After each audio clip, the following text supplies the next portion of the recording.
Hello friends, welcome to my channel. आज हम लोग इस क्लास में साइंस के एक इम्पॉर्टेंट चैप्टर को डिस्कस करेंगे जिसका नाम है एसिड, बेस एंड साल्ट। ठीक है, जिसे हिंदी में क्या बोलते हैं, अम्ल, क्षारक एवं लवण। ठीक है, देखिए ये आपका जो चैप्टर है ना, ये आपका क्लास 7 में भी है और क्लास 10 में भी है। लेकिन जब मैंने क्वेश्चन देखा तो मैंने देखा कि क्लास 10 से भी आपके क्वेश्चन आए हुए हैं, तो इसीलिए मैंने क्लास 7 और क्लास 10 के दोनों चैप्टर को, एसिड, बेस एंड साल्ट, इन दोनों चैप्टर को कंबाइंड रूप से इस क्लास में आपको डिस्कस करवाएंगे। ठीक है, तो चलिए हम लोग क्लास को शुरू करते हैं। देखिए, सबसे पहले बात करते हैं कि ये चैप्टर का नाम है एसिड, बेस एंड साल्ट। सबसे पहले हम जानेंगे कि एसिड होता क्या है, बेस होता क्या है। ठीक है, तो देखिए एसिड क्या है। एसिड को हिंदी में क्या बोलते हैं? एसिड को हिंदी में हम अम्ल बोलते हैं। ठीक है, और ये कहाँ से, ये वर्ड कहाँ से आया था? तो ये एसिड्स वर्ड आया था, जो आपका क्या नाम है, लैटिन वर्ड है। ठीक है, ये एक लैटिन वर्ड है।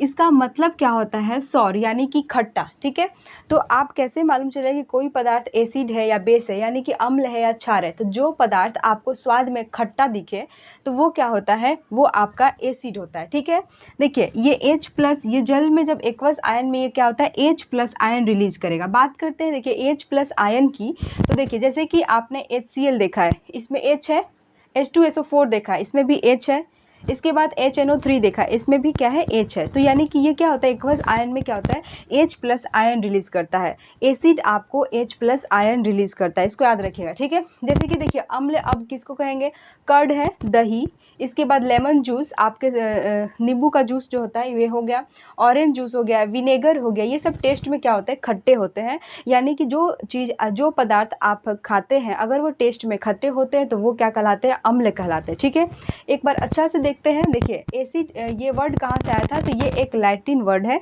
और इसका मतलब क्या होता है, इसका मतलब होता है खट्टा। ठीक है, तो जो चीज़ आपको खाने में खट्टा दिखे तो वो होता है आपका एसिड, और ये जल में H+ आयन रिलीज करता है। जैसे कि ये कहाँ, किस में पाया जाता है, कर्ड में, दही में, lemon juice, orange juice, vinegar, ये टेस्ट में क्या होते हैं, सब खट्टे होते हैं, यानी कि ये सब एसिड है। ठीक है, इसके बाद हम जानेंगे बेस। बेस को हिंदी में क्या बोलते हैं, क्षार बोलते हैं। ठीक है, ये देखिए ये इसका स्वाद कैसा होता है, बीटर होता है। बीटर मतलब क्या होता है, कड़वा। कड़वाहट किस में होता है, देखिए नीम का पत्ती को अगर जूस पीते हैं, नीम का पत्ती, तो वो कड़वा होता है। इसके बाद आप करेला खाते हैं तो वो भी क्या होता है, कड़वा होता है। तो ये क्या होता है, ये वो सब क्षार होते हैं। देखिए बेस यानी कि क्षार, ये इनका स्वाद कैसा होता है, ये स्वाद में क्या होता है, कड़वे होते हैं। ठीक है, इसके बाद देखिए इनको हम छुएंगे ना तो ये साबुन की तरह सॉफ्ट, क्या बोलते हैं, सॉफ्टी फील करेंगे, यानी कि साबुन जैसा चिकनाहट इसको रहेगा। ठीक है, ये क्या होता है, ये जल में OH- आयन क्या होता है, रिलीज करते हैं। इसको याद रखिएगा, क्षार OH- रिलीज करते हैं, OH- आयन, और ये क्या होता है, एसिड आपको H+ आयन रिलीज करते हैं। ठीक है, इसके बाद देखिए ये क्या, ये कौन कौन, जैसे कि मान लेते हैं सोडियम हाइड्रोक्साइड हो गया NaOH, पोटेशियम हाइड्रोक्साइड हो गया KOH। देखिए इन दोनों में क्या, यहाँ पर OH लगा हुआ है और इसमें क्या है, इसमें भी OH लगा हुआ है। लेकिन अगर वही हम एसिड की बात करें तो इसमें H लगा हुआ है, यहाँ भी H लगा हुआ है, H2SO4 में भी H लगा हुआ है। यानी कि हम कह सकते हैं कि एसिड आपको जल में घुलेगा तो H+ आयन देगा और आपका क्षार कौन सा देगा, OH-। ठीक है, इतना समझ में आ गया। देखिए क्षार का एक एग्जाम्पल आपको दिया गया था, बेकिंग सोडा। खाने वाला जो सोडा होता है, बेकिंग सोडा, वो क्या होता है, वो क्षार होता है। ठीक है, अब आपने समझ गया कि क्षार और एसिड में क्या अंतर है। एसिड खाने में क्या लगेगा, खट्टा लगेगा, और क्षार जो होता है वो कड़वा लगेगा। एसिड H+ आयन देगा, क्षार OH- आयन देगा। ठीक है, ये आपके एग्जाम्पल दे दिए, यहाँ तक हो गया। अब बात करते हैं इंडिकेटर की, बात करते हैं। इंडिकेटर मतलब होता है सूचक। इसका यूज क्यों किया जाता है, देखिए कोई चीज़ हम कैसे मालूम करेंगे कि कोई चीज़ वह अम्लीय है या कोई क्षारीय है या कोई उदासीन है या फिर उसमें कोई चेंज ही नहीं है। मतलब इसको जानने के लिए, किसी पदार्थ की उसकी प्रकृति जानने के लिए कि अम्लीय है या क्षारीय है या उदासीन है, उसलिए इसके एक विशेष पदार्थ बनाया गया जिसे हम क्या कहते हैं, इंडिकेटर कहते हैं, यानी कि सूचक कहते हैं। इसी के माध्यम से हमें मालूम चलेगा कि कौन पदार्थ अम्लीय है और कौन क्षारीय है। देखिए यहाँ से आपके एग्जाम में क्वेश्चन आता है। देखिए सबसे पहली बात करें, ये नेचुरल होता है, ये नेचुरल इंडिकेटर होता है जो आपके प्राकृतिक में उपलब्ध है। जैसे कि टर्मरिक हो गया, ये NCERT के एग्जाम्पल है, आप लोग इसे याद रखिएगा क्योंकि कभी कभी पूछता है। ठीक है, देखिए ये आपका नेचुरल इंडिकेटर में आ गया टर्मरिक, यानी कि जिसे हम हल्दी बोलते हैं। लिटमस, जिसे हम लिटमस पेपर का यूज करते हैं एसिड और बेस को जानने के लिए, ये हो गया। फिर इसके बाद आपका चाइना रोज हो गया, ये गुड़हल जो पेड़ गुड़हल का जो फूल होता है उसके पेटल्स हैं। ठीक है, उसकी पंखुड़ियाँ। इसके बाद हो गया रेड कैबेज, यानी कि लाल पत्ता गोभी, और इसमें और भी कोई फूल है, देखिए पेटूनिया है। इसके बाद हो गया ये हाइड्रेनिया है। ये सब क्या है, हाइड्रेंजिया, ये सब क्या है कि ये सब आपके प्राकृतिक सूचक है, ठीक है, जो आपके प्राकृतिक में है। इन सब का, इन्हीं प्राकृतिक सूचक का यूज करके भी हम कि कोई चीज़ आपका अम्लीय है या क्षारीय, इसका पता लगा सकते हैं। इसके बाद देखिए सिंथेटिक है, यानी कि इसे ये मानव निर्मित है, इसे मानव ने प्रयोगशाला में बनाया हुआ है। तो ये कौन कौन है, मिथाइल ऑरेंज है और फिनेफ्थलीन है। इसे भी याद रखिएगा कि ये प्राकृतिक सूचक ये है और मानव निर्मित सूचक यानी सिंथेटिक सूचक कौन है, तो वो है आपका मिथाइल ऑरेंज। इसके बाद आपका हो गया फेनोप्थलीन, ठीक है। यहाँ से देखिए जो 4, 5, 6 लिखा है मैंने, इसमें से भी आपके एग्जाम्पल में देते हैं। यानी कि जो चीज़ आपको हल्दी के बारे में मालूम होगा, लिटमस के बारे में बच्चों को मालूम होगा, ये प्राकृतिक सूचक है, लेकिन इन सब का नाम वो लोग जल्दी नहीं सुनेंगे, तो यहाँ से भी आपके एग्जाम में क्वेश्चन आते हैं, ठीक है। सिंथेटिक में आप समझ गए मिथाइल ऑरेंज और फिनेफ्थलीन, जिसे ये मानव निर्मित होता है। इसके बाद देखिए ओल्फैक्टरी की बात करते हैं। ये क्या होता है, ये आपको जो इंडिकेटर दिख रहा है, ये अम्ल और क्षार से, क्षार मतलब जैसे अम्ल का गंध होता है, क्षार के गंध से कुछ अलग तरह का गंध रिलीज करता है, ना अम्ल और ना क्षार, ठीक है। तो जैसे कि आपका वेनिला हो गया, ओनियन यानी कि प्याज हो गया, क्लोव यानी कि एक, अच्छा उसको बताते हैं, क्लोव यानी कि वो होता है, इसका नाम अच्छा बताएंगे, ठीक है। तो ये क्या होता है, ये ऑल्फैक्टरी हो गया, ठीक है। तो ये यहाँ से समझ में आए, यहाँ से आपके एग्जाम में क्वेश्चन पूछे जाते हैं। देखिए क्लॉव मतलब होता है लौंग, होता है लौंग, ठीक है। तो जो लौंग का स्वाद है, ओनियन का स्मेल, ये स्मेल से अपना पहचान बताता है, ठीक है।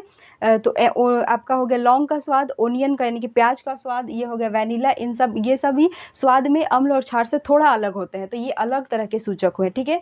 तो देखिए यहाँ से आपके क्वेश्चन पूछा था नेचुरल सूचक कौन कौन है और मानव निर्मित कौन है। मानव निर्मित याद रखिएगा मिथाइल है और फिनोप्थलीन ऑरेंज है, ठीक, फिनोप्थलीन है, सॉरी सिर्फ फिनोप्थलीन है, समझ गए। तो यहाँ तक समझ में आया। और ये हो गया नेचुरल इंडिकेटर आपका टर्मरिक, लिटमस, चाइना रोज, गुड़हल के पेटल्स, ये है आपका इंडिकेटर। इसी के माध्यम से कौन चीज़ अम्लीय है, कौन चीज़ क्षारीय है, इसका हम पता लगाते हैं, ठीक है। ये आपका देखिए इंपॉर्टेंट है, ये भी आपके एग्जाम में VBI, यहाँ से आपके एग्जाम में क्वेश्चन आते हैं मैच द फॉलोइंग के रूप में, ठीक है। तो इसको भी याद रखना है, देखिए। और यहाँ से भी आते हैं कौन नेचुरल है और कौन सिंथेटिक है, ये यहाँ से दोनों से क्वेश्चन आए हुए हैं। तो पहले हम बात करते हैं नेम ऑफ एसिड, जैसे कि ये कौन कौन से एसिड है और ये किन चीज़ों में पाए जाते हैं। जैसे कि सबसे पहले बात करते हैं एसिटिक एसिड किस में पाया जाता है, तो ये आपका याद रखिएगा सिरका, जिसे हम क्या बोलते हैं, विनेगर बोलते हैं, ठीक है। एसिटिक एसिड किस में पाया जाता है, सिरका में पाया जाता है। इसके बाद देखिए फॉर्मिक एसिड या मेथनोइक एसिड, ठीक है, फॉर्मिक या मेथनोइक एसिड, ये दोनों एक ही है। ये कहाँ पाया जाता है, चींटी के डंक में। अगर चींटी ने डंक मारा तो वो जो एसिड छोड़ती है, वो कौन सा एसिड छोड़ती है, फॉर्मिक एसिड छोड़ती है या फिर उसे मेथनोइक एसिड छोड़ती है, ठीक है।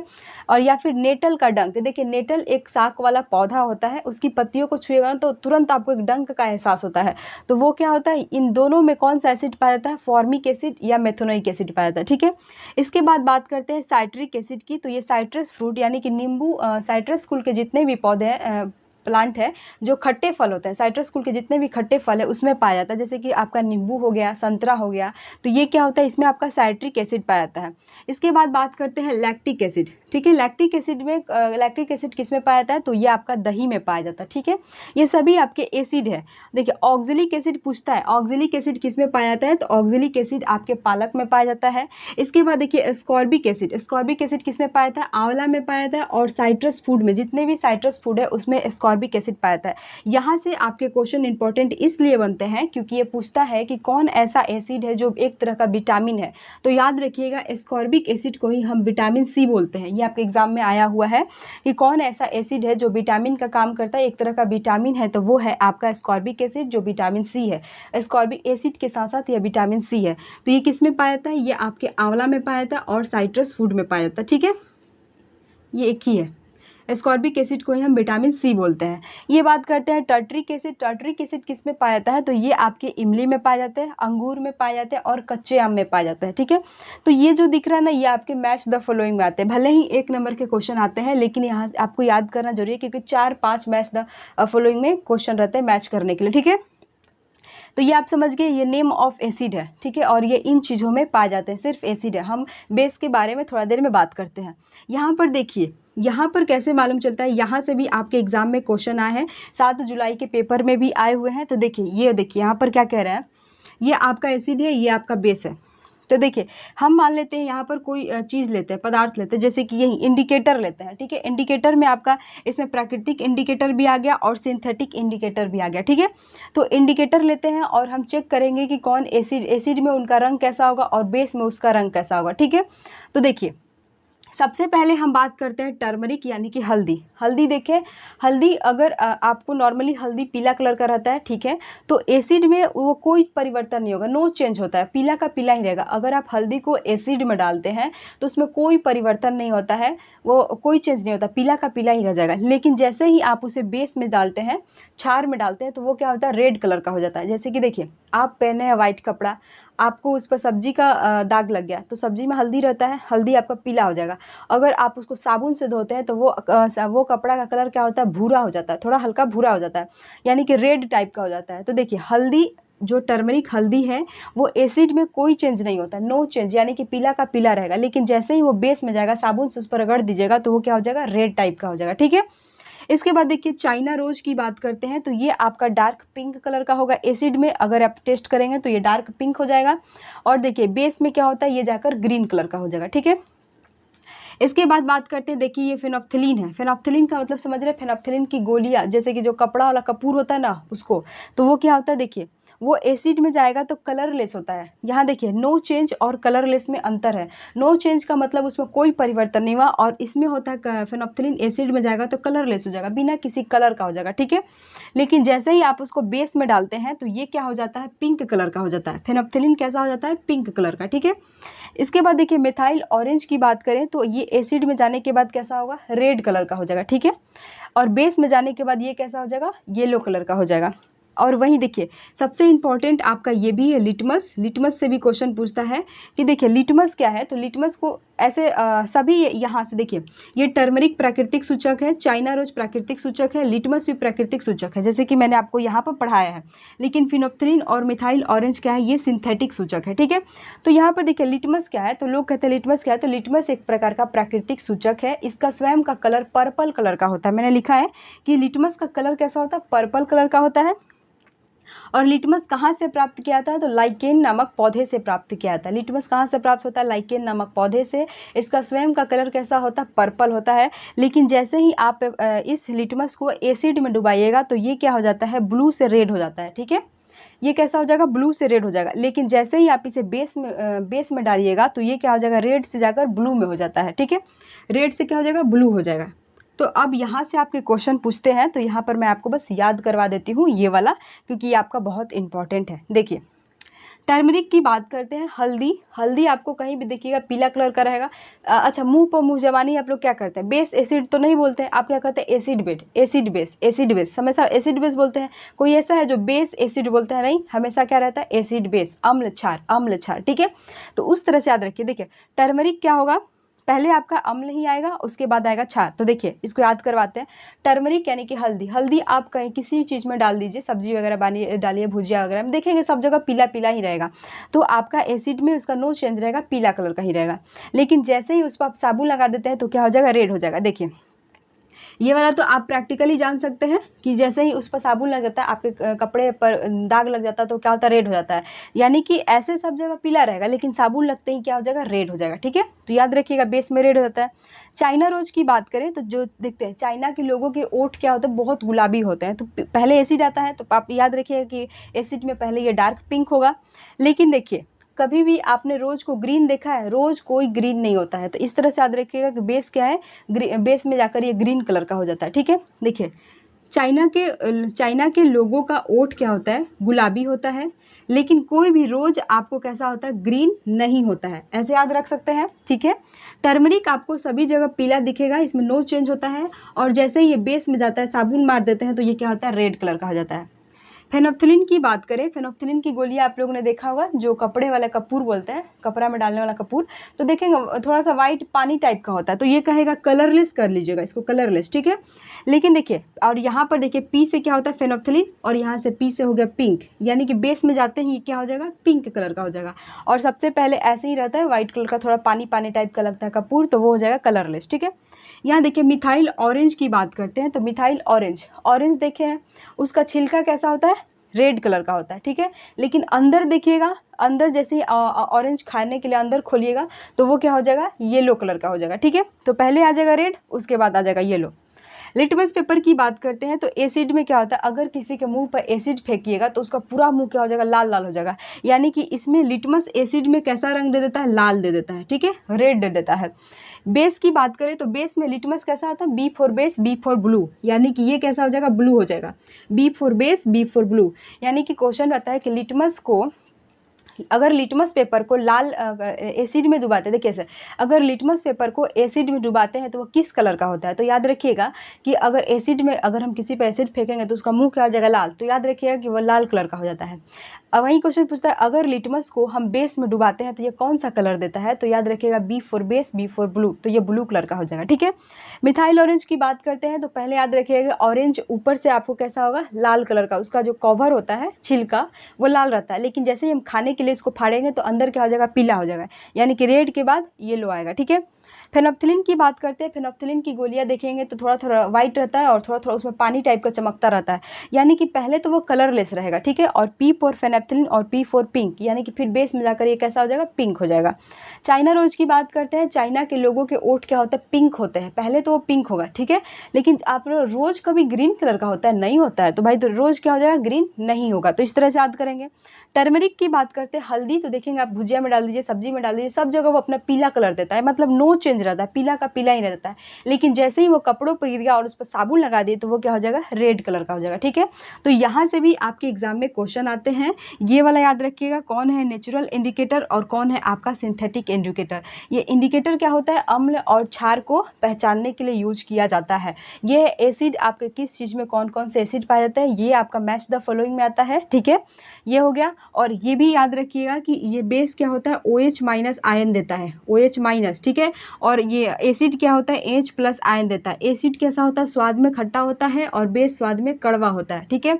ये भी पूछता है कि इसको छूने पर ये फील करेंगे कैसा, सॉपी फील होगा, यानी कि साबुन जैसा फील होता है, ठीक है। यहाँ तक समझ में आ गया। और ये तो आपका एग्जाम्पल हो गया। बेकिंग सोडा ये क्या है, ये क्षार की एग्जाम्पल है, ठीक है। देखिए कहीं भी आपको कोई भी ये ऐसा दिखे तो देखिए अगर OH लगा है तो समझिएगा कि क्षार है। देखिए यहाँ भी OH लगा है, यहाँ भी OH लगा है, यानी कि क्षार है। लेकिन कहीं सिर्फ H लगा है, देखिए H लगा है, H लगा है, तो ये समझिएगा कि अम्ल है, ठीक है। तो चलिए अभी हम देखते हैं कि कौन कौन से क्षार किस में पाए जाते हैं, और उसके बाद और कोई आपका रासायनिक मतलब रासायनिक फार्मूला है तो उसको भी, प्रॉपर्टीज है उसको भी देखते हैं, ठीक है। यहाँ पर बात करते हैं हम न्यूट्रल सोल्यूशन की। न्यूट्रल सोल्यूशन मतलब क्या होता है, उदासीन विलयन, यानी कि ऐसा विलयन जो लाल लिटमस पत्र और नीले लिटमस पत्र के रंग को परिवर्तित नहीं कर सके, तो वो क्या हो जाएगा, वो उदासीन विलयन हो जाएगा, ठीक है। जैसे कि देखिए लिटमस पत्र को यदि आप एसिड में डाल रहे थे तो वो क्या कर रहा था, ब्लू लिटमस पत्र को लाल कर दे रहा था। लेकिन वही आप बेस में डाल रहे थे तो क्या कर रहा था, ये लाल लिटमस पत्र को ब्लू कर दे रहा था। लेकिन यहाँ पर कह रहा है कि न्यूट्रल सोल्यूशन किसे कहते हैं, उदासीन विलयन किसे कहते हैं, तो ऐसा विलयन जो लाल लिटमस पत्र और ब्लू लिटमस पत्र के रंग को परिवर्तित ही न करे तो वो क्या कहलाता है, उदासीन विलयन कहलाता है, ठीक है। यहाँ तक समझ गए।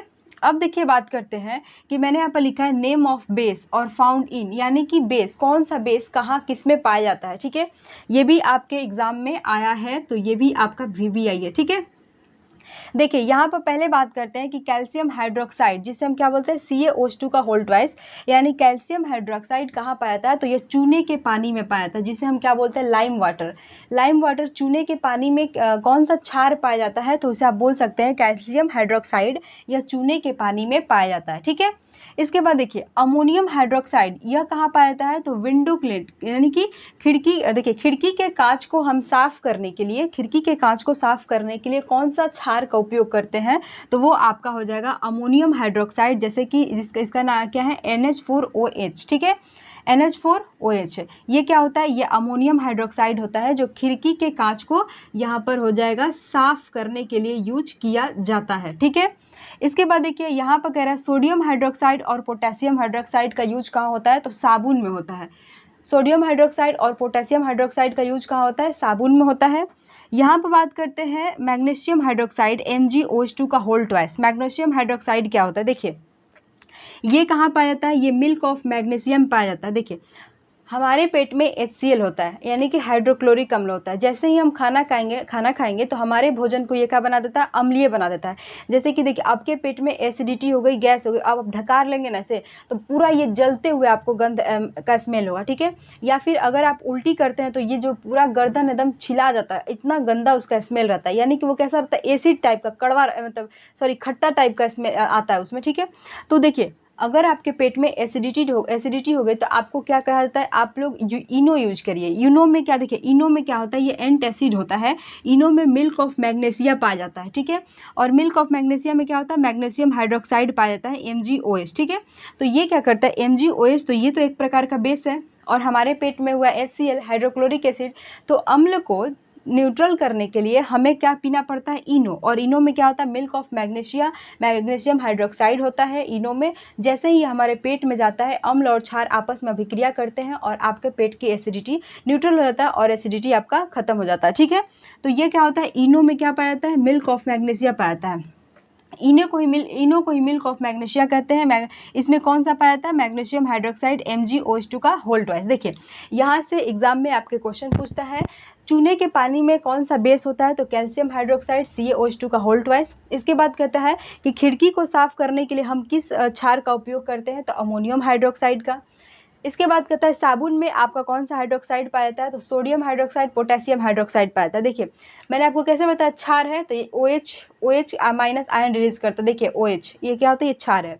इसके बाद देखिए बात करते हैं मिल्क ऑफ मैग्नीशिया, यानी इनो में मिल्क ऑफ मैग्नीशिया पाया जाता है। इसमें कौन सा, मैग्नीशियम हाइड्रोक्साइड इनो में पाया जाता है। जो हमारे पेट में हुए एसिडिटी को, HCl की मात्रा अधिक होता है तो एसिडिटी हो जाता है, तो वो क्या करता है, इसको क्या करता है, उदासीन करता है। कौन, तो इसका नाम क्या है, मिल्क ऑफ मैग्नीशिया, इसको यूज किया था, ठीक है, जो आप इनो पीते हैं। यहाँ पर मैंने लिखा है, ये आपका यहाँ से एग्जाम में आया है, तो यहाँ पर मैंने लिखा है, देखिए नोट करके, कि मिल्क ऑफ यहाँ पर देखिए मैग्नीशियम हाइड्रोक्साइड, यह क्या होता है, यह द्विविस्थापन और उदासीनीकरण अभिक्रिया है।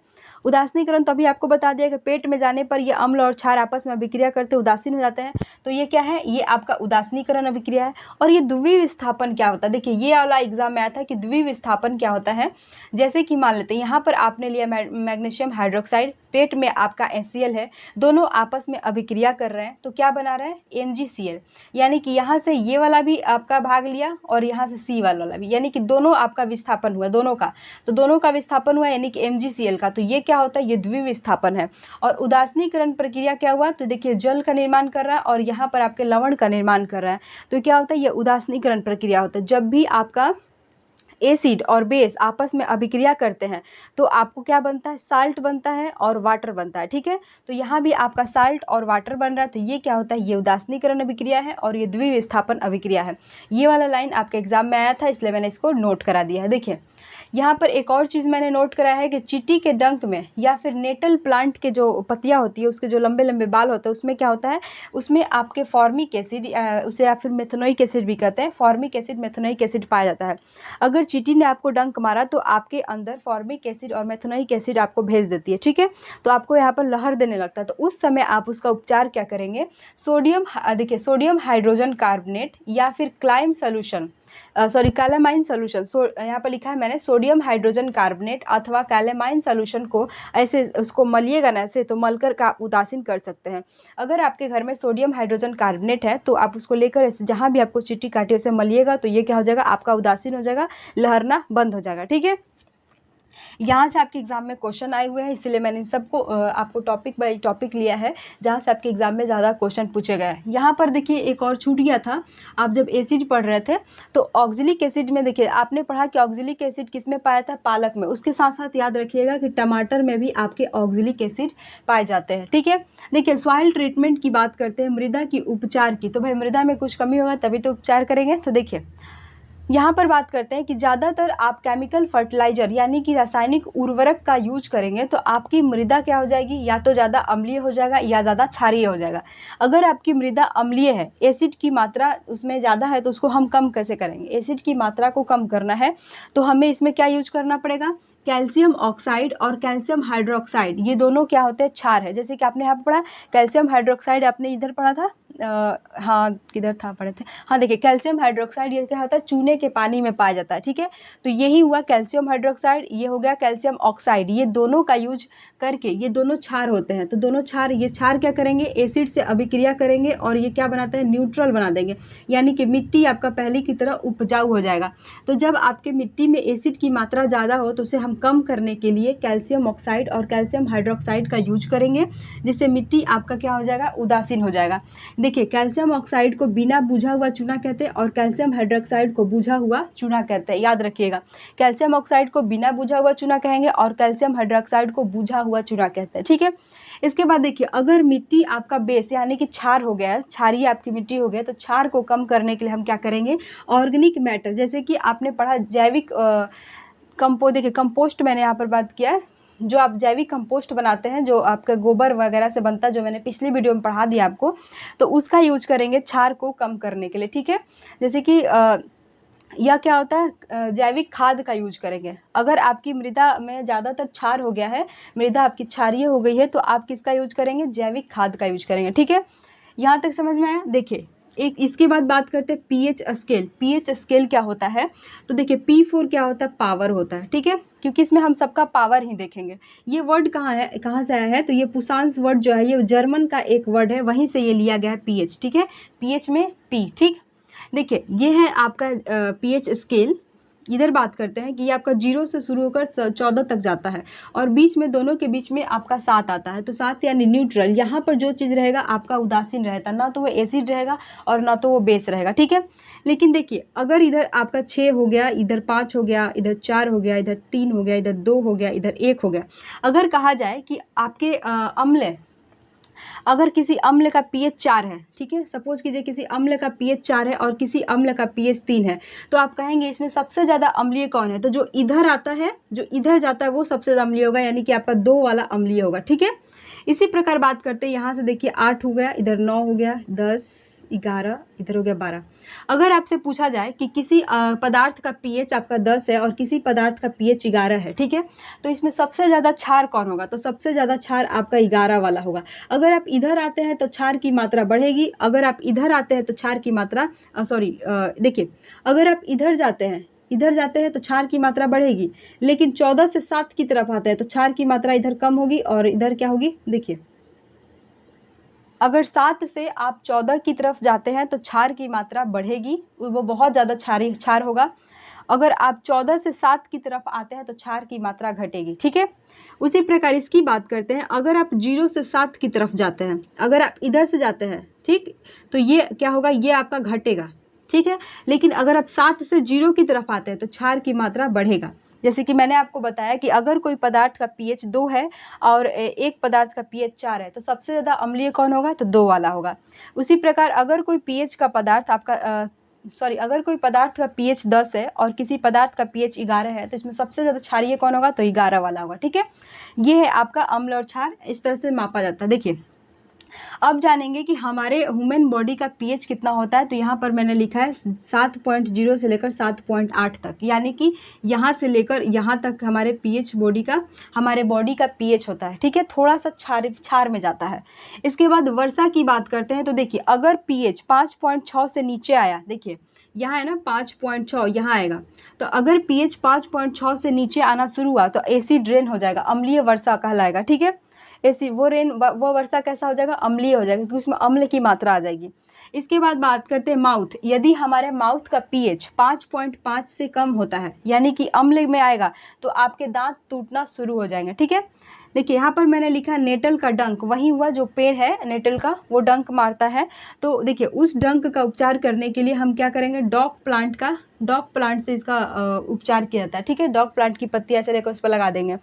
इसके बाद देखिए डाइजेशन की बात करते हैं, अगर हमारे पेट में एसिड हो गया है तो हम किसका यूज करते हैं, मिल्क ऑफ मैग्नीशिया का यूज करते हैं। यहाँ तक समझ में आया। ये वाला आपका बहुत ज़रूरी था, देख लीजिए ये वाला साथ ही साथ आपका देखिए सॉइल ट्रीटमेंट मैंने लिया है, और ये वाला भी आपका इंपॉर्टेंट है, मैंने इसलिए नोट करवाए हुए हैं, ठीक है।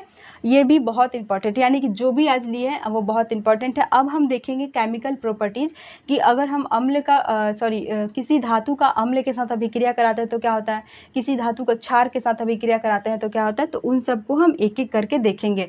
तो वीडियो में लास्ट तक बने रहेगा क्योंकि वो भी आपका इंपॉर्टेंट है। अभी हम देखेंगे केमिकल प्रॉपर्टीज यानी कि रासायनिक गुण, ठीक है।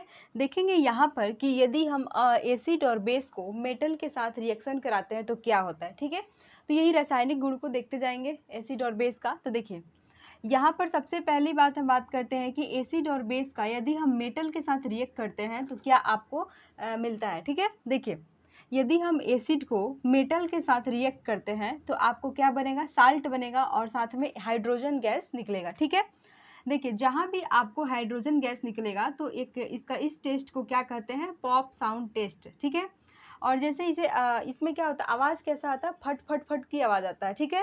तो ये कैसा आवाज़ देता है, फट फट किया। और ये क्या होता है, इसको इस टेस्ट को क्या बोलते हैं, pop sound test. Pop sound test में हमेशा याद रखिएगा कि हाइड्रोजन गैस निकलता है, ठीक है।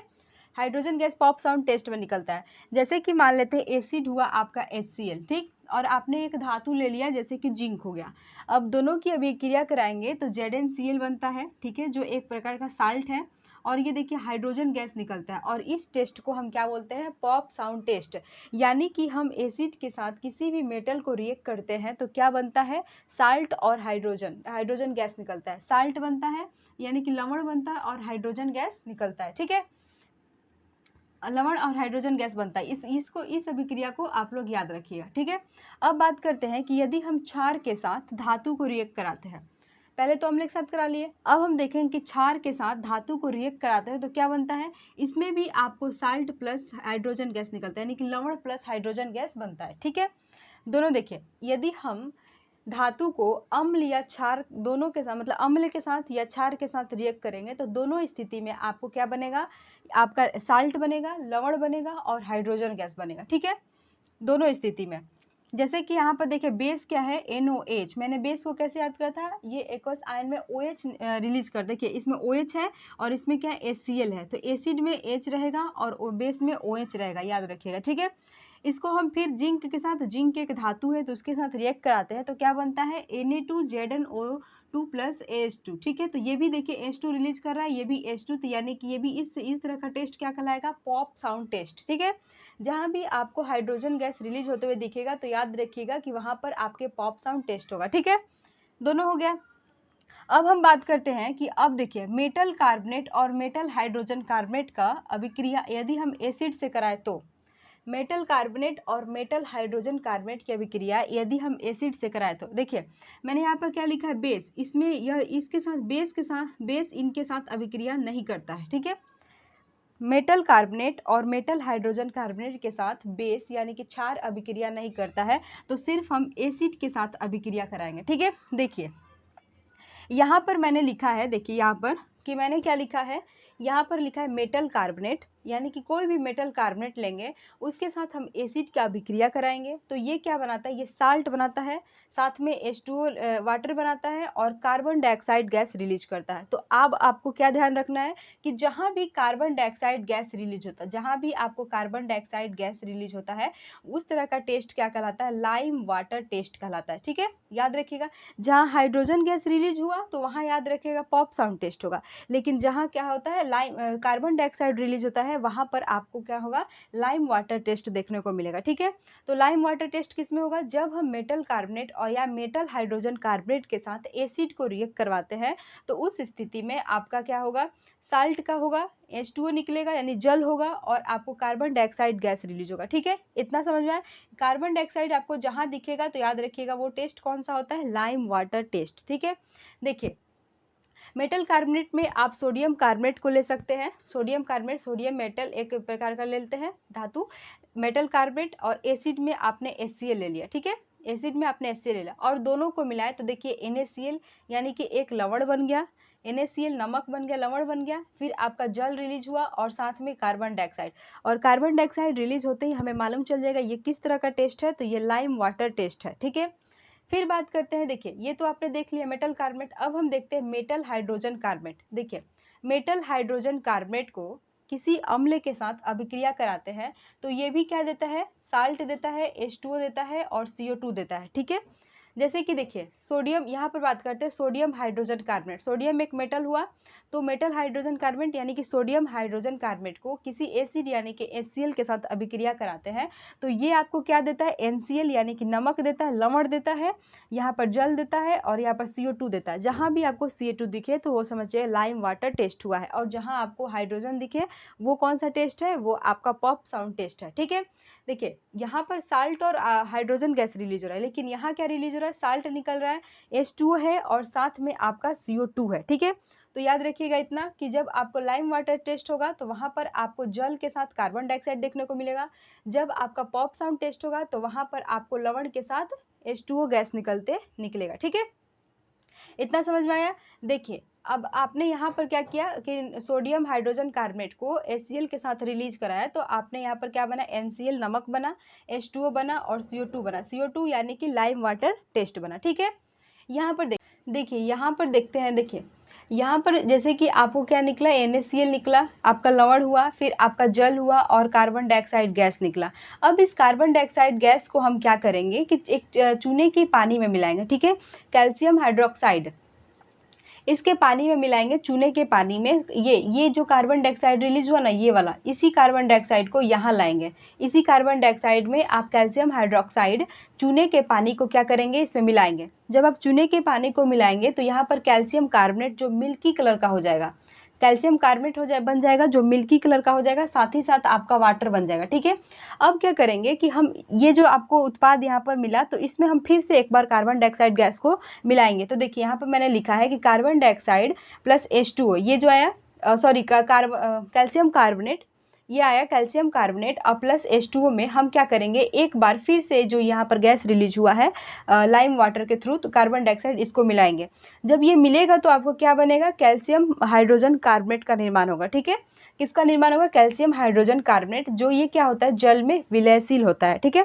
एक बार इसको फिर से समझते हैं। देखिए यहाँ पर बात करते हैं मेटल कार्बोनेट और मेटल हाइड्रोजन कार्बोनेट को अगर हम एसिड में मिलाते हैं, ठीक है, एसिड के साथ अभिक्रिया कराते हैं तो कौन सा गैस रिलीज होगा, इसको जानते हैं। देखिए यहाँ पर बेस के साथ अभिक्रिया नहीं कराएंगे क्योंकि बेस इसके साथ कभी अभिक्रिया नहीं करेगा, ठीक है, तो सिर्फ एसिड के साथ करवाएंगे। देखिए यहाँ पर बात करते हैं मेटल हाइड्रोजन कार्बोनेट के रूप में हम लिए हैं मेटल कार्बोनेट के रूप में हम लिए हैं सोडियम कार्बोनेट, ठीक है। इसके बाद यहाँ पर एसिड के रूप में लिए HCl।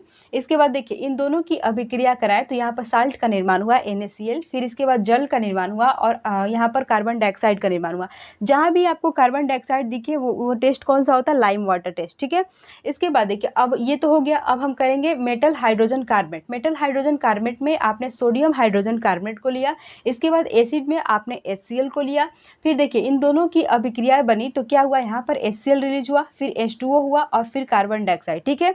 तो यहाँ देखिए ये जो कार्बन डाइऑक्साइड गैस है ना, इस गैस को हम क्या करेंगे, इसी गैस में ये जो रिलीज हुआ है इसी गैस में हम क्या करेंगे, चूने के पानी को मिला देंगे। जब हम चूने के पानी को मिलाएंगे तो ये क्या बनेगा, कैल्शियम कार्बोनेट बनता है। जो ये कैसा होता है, कैल्शियम कार्बोनेट आपको मिल्की कलर का होता है, दूधिया कलर का होता है, ठीक है। तो और साथ में क्या होगा, वाटर रिलीज होगा। अब हम क्या करेंगे, इसमें हम फिर से एक बार कार्बन डाइऑक्साइड गैस को मिलाकर देखते हैं कि अब क्या बनता है। तो कैल्शियम कार्बोनेट और ये जल में हम फिर से क्या करेंगे, एक बार यहाँ पर कार्बन डाइऑक्साइड गैस को मिलाएंगे, ठीक है, जो यही वाला गैस, ठीक है, फिर से मिलाएंगे। तो इस बार क्या बनता है, कैल्शियम हाइड्रोजन कार्बोनेट का निर्माण होता है और कैल्शियम हाइड्रोजन कार्बोनेट ये जल में विलयशील होता है, ठीक है। यहाँ तक समझ में आया। अब देखिए ये जो कैल्शियम कार्बोनेट है जो आपका मिल्की कलर का हुआ है, देखिए ये इसमें कौन कौन सा चीज़ बनता है, लाइम स्टोन, चूना पत्थर, साथ में चौक बनता है और मार्बल बनता है। ये किसके बने होते हैं, कैल्शियम कार्बोनेट के बने होते हैं, ठीक है। यहाँ तक समझ में आया। देखिए एक और आपका NCERT में दिया है कि शुक्र का जो वायुमंडल है उसमें सल्फ्यूरिक अम्ल की मात्रा ज़्यादा है। अगर ये क्वेश्चन पूछ दे तो इसीलिए मैंने लिखवा दिया कि शुक्र का जो वायुमंडल है उसमें सल्फ्यूरिक अम्ल की मात्रा ज़्यादा है। और ये वाला याद रखिएगा, क्योंकि यहाँ से आपके क्वेश्चन में आपके क्वेश्चन आए हुए हैं कि कैल्शियम कार्बोनेट में कौन कौन सा चीज़ बनता है, दूधिया कलर का होता है, तो चूना पत्थर, फिर आपका चौक और मार्बल, ये सभी क्या होता है, दूधिया कलर का होते हैं। क्योंकि यहाँ पर आप देख रहे हैं मिल्की कलर का बन गया है दूधिया, कैल्शियम कार्बोनेट का ये बने होता है। लाइम स्टोन जो आपके चूना पत्थर हुआ, चौक हुआ और मार्बल हुआ, ठीक है। ये आपका वेरी वेरी इंपॉर्टेंट एग्जाम में आया हुआ है। यहाँ तक समझ में आया। देखिए, अगर अपने धातु के साथ अभिक्रिया कराया एसिड या बेस का, तो आपको ये बनेगा साल्ट प्लस हाइड्रोजन, इसको याद रखिएगा। अगर आपने मेटल और देखो मेटल कार्बोनेट और मेटल हाइड्रोजन कार्बोनेट के साथ अभिक्रिया कराया, तो उस स्थिति में साल्ट H2O और O2 बनेगा, CO2 बनेगा। साल्ट भी बनेगा, H2O भी बनेगा और CO2 भी बनेगा, ठीक है। अब बात करते हैं, देखिए एक और बात करते हैं कि ठीक है, आप दोनों अब एसिड और बेस की अभिक्रिया कराएंगे, तो आपको तो मालूम है कि एसिड और बेस की अभिक्रिया कराने से दोनों क्या हो जाता है, न्यूट्रल हो जाता है। तो देखिए, एसिड और बेस की अगर हम अभिक्रिया करते हैं तो न्यूट्रल में क्या होता है, ये लवण प्लस जल बनता है, यानी कि ये क्या बनता है, साल्ट। ये साल्ट बन जाता है और प्लस क्या हो जाता है, H2O बन जाता है, ठीक है। और ये क्या होता है, ये न्यूट्रल हो जाता है। जब भी न्यूट्रल आएगा तो वहाँ पर साल्ट होगा और H2O होगा, क्योंकि साल्ट का pH मान कितना होता है, 7 होता है। 7 क्या होता है, 7 आपको pH स्केल पर आपने अभी पढ़ा कि वो क्या होता है, न्यूट्रल होता है, ठीक है। तो देखिए, एसिड में आपने HCl ले लिया और बेस में आपने NOH ले लिया। बेस का क्या होता है, OH लगा रहेगा और HCl में H लगा रहेगा, ठीक है। तो आपने एक एसिड लिया, एक बेस लिया। जब हम दोनों को अभिक्रिया कराएंगे तो यहाँ पर देखिए NaCl एक लवण बन गया, यानी कि साल्ट बन गया, और साथ ही साथ आपको H2O रिलीज हुआ। और देखिए, इसमें ऊष्मा भी बाहर निकलता है। जब ऊष्मा बाहर निकलता है तो उसे हम क्या कहते हैं, ऊष्मा क्षेपी अभिक्रिया कहते हैं, एक्सोथर्मिक रिएक्शन कहते हैं।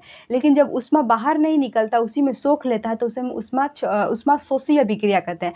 लेकिन यहाँ तो आपका ऊष्मा बाहर निकल रहा है, तो इसे हम क्या कहते हैं, ऊष्मा क्षेपी।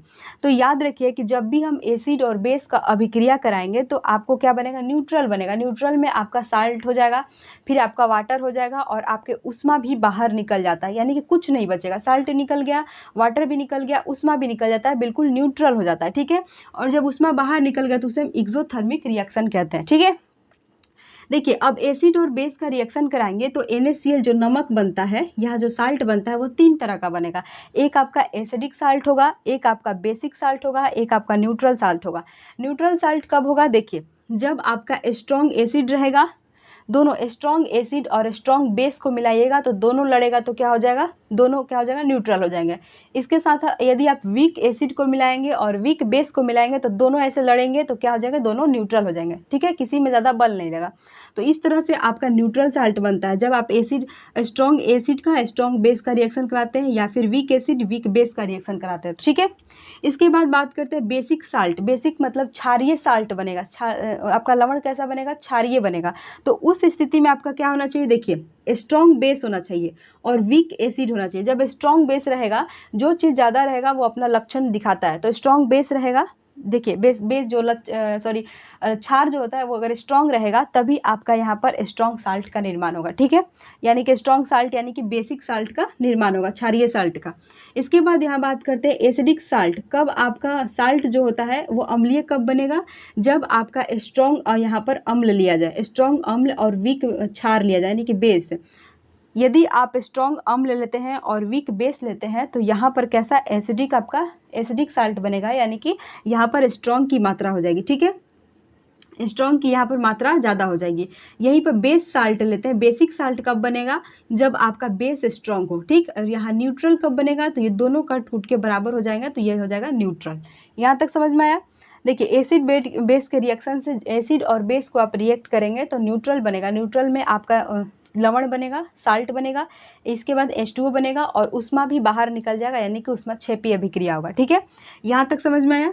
देखिए, यहाँ पर मैंने नोट कराया है कि आपके पिछले साल के क्वेश्चन में पूछा गया, पिछली बार के क्वेश्चन में पूछा गया है कि आप वाटर, देखिए आप अम्ल को पानी में डालेंगे या पानी को अम्ल में डालेंगे, ठीक है। तो आपको हमेशा याद रखना है कि यहाँ पर बुक में दिया हुआ है कि जब आप अम्ल को पानी में मिलाएं, सपोज कीजिए कि ये है आपका पानी, ठीक है, ये है आपका पानी और इसमें अम्ल की 1-2 बूंदें मिला रहे हैं, तो मिलाते समय इस पानी को ऐसे हिलाना है और इस बूंद को 1-2 बूंद डालना है। यानी कि हमें पानी में अम्ल नहीं, देखिए हमें पानी में अम्ल डालना, ना कि अम्ल में पानी डालना, ठीक है। क्योंकि आपको ज़्यादा अम्ल का इस्तेमाल तो करना नहीं है, 1-2 बूंद आपको अम्ल चाहिए, तो हम क्या करेंगे, पानी में ही अम्ल को डालेंगे। तो इसको याद रखिएगा। इसको यहाँ पर याद रखिएगा कि हम अम्ल में क्या है, देखिए यहाँ पर बात करते हैं। अम्ल को हम किस में डालेंगे, पानी में डालेंगे, ठीक है। जब पानी में डालेंगे तो वाटर को हम हिलाते रहेंगे, ठीक है, इसको हिलाते रहेंगे ताकि अम्ल जाकर इसमें हिल के और मिल जाए, ठीक है, बाहर ना निकले। तो इसको याद रखिएगा कि हम क्या करेंगे, पानी को अम्ल में नहीं डालेंगे, अम्ल को, एसिड को हम वाटर में डालेंगे, ठीक है। यहाँ तक समझ में आया। अब देखिए यहाँ कह रहा है कि मेटेलिक ऑक्साइड अगर एसिड के साथ अभिक्रिया करता है तो क्या बनता है। देखिए ये याद रखिएगा, ये भी आपका बहुत इंपॉर्टेंट है कि मेटेलिक ऑक्साइड का प्रकृति कैसी होती है, नेचर कैसा होता है। तो मेटेलिक ऑक्साइड क्षारीय नेचर का होता है, ठीक है। जब मेटेलिक ऑक्साइड आपका क्षारीय नेचर का हो गया तो हम क्षार और अम्ल की अभिक्रिया कराएंगे तो ये क्या हो जाएगा, ये तो न्यूट्रल हो जाएगा। और न्यूट्रल में आपका क्या बनता है, मैंने आपको ये नीचे पढ़ा दिया है। न्यूट्रल में आपको क्या बनता है, साल्ट बनता है, H2O बनता है और हीट क्या होता है, ऊपर में रिलीज हो जाता है, ठीक है। इसके बाद देखिए नॉन मेटेलिक की बात करते हैं। नॉन मेटेलिक कैसा होता है, तो ये एसिड नेचर का होता है, एसिड यानी कि अम्लीय होता है। तो जब यहाँ पर आपका अम्लीय आ गया, यहाँ पर आपका अम्ल आ गया, देखिए यहाँ पर आपका अम्ल आ गया, तो अगर हम इसे बेस के साथ रिएक्शन करेंगे तो ये भी तो न्यूट्रल हो जाएगा। तो ये देखिए नॉन मेटेलिक एसिड को हम बेस के साथ रिएक्ट कराते हैं तो ये भी क्या बनता है, साल्ट बनता है और H2O गैस रिलीज करता है, ठीक है। यहाँ पर देखिए मेटेलिक ऑक्साइड आपका कैसा होगा, मेटेलिक ऑक्साइड आपका क्षारीय नेचर का होगा और नॉन मेटेलिक ऑक्साइड आपका अम्लीय नेचर का होगा। अगर हम नॉन मेटेलिक ऑक्साइड को बेस के साथ रिएक्शन कराते हैं तो न्यूट्रल होगा, क्योंकि ये अम्लीय नेचर का होता है, ये क्षारीय नेचर का होता है। यहाँ तक समझ में आया। यही से आपके क्वेश्चन एग्जाम में पूछते हैं कि अगर हाइड्रोजन गैस रिलीज होता है तो वहाँ पर पॉप साउंड टेस्ट होगा, अगर CO2 गैस रिलीज होता है तो वहाँ पर लाइम वाटर टेस्ट होगा, अगर एसिड और बेस का रिएक्शन कराते हैं तो वो क्या होता है, न्यूट्रल होगा। और न्यूट्रल में लवण प्लस जल प्लस ये उष्मा भी क्या होता है, बाहर निकलता है।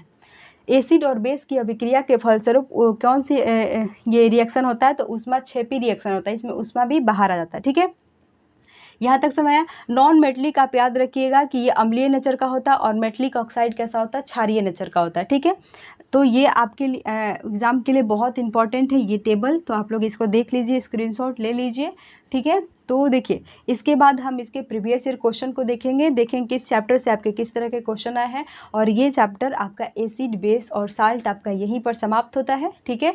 तो वीडियो पसंद आए तो वीडियो को लाइक करिएगा, चैनल को सब्सक्राइब कर लीजिएगा, ठीक है। और देखिए जब आप वीडियो देख रहे हैं तो कम से कम उसको लाइक कर दीजिए, कितना मेहनत से बनाना पड़ता है, ठीक है।